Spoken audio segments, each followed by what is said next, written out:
রান্না করবো চাল কুমড়ো দিয়ে ইলিশ মাছের মাথা রান্না।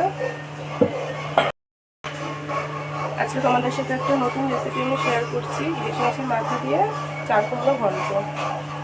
তো যেখানে কাঁচা লঙ্কা ফেলে নিয়েছি, আর শুধু লাগবে হচ্ছে একটু জিরা আর তেজপাতা। কড়াইতে পরিমাণ মতো তেল দিয়ে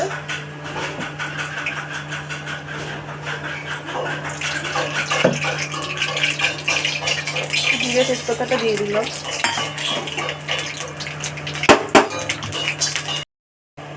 জিরে তেজপাতাটা একটু ভালোভাবে একটু লাল লাল করে ভেজে নিয়ে এবার কাঁচা লঙ্কাগুলো দিয়ে দেবো।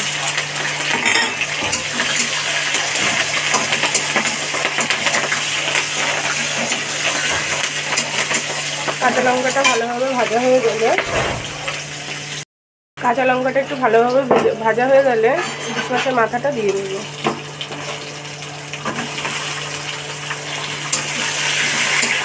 এবার ইলিশ মাছের মাথাটা দিয়ে ভালোভাবে 5 মিনিট ভাজতে হবে।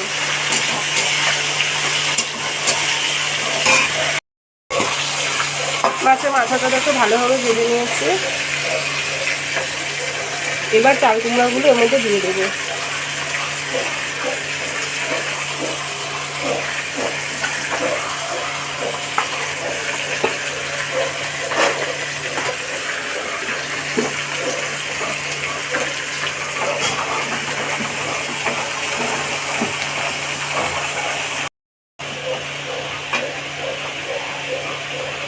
এবার চাল কুমড়োর মধ্যে একটু চিনি,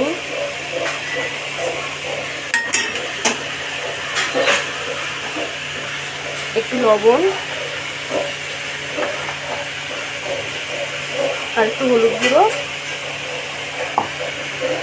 দিয়ে দিলাম।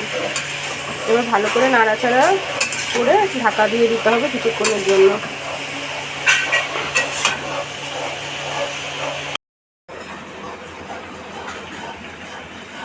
দেখো 15 মিনিট লাগলো আমার এই চাল কুমড়া ঘন্টটা করতে।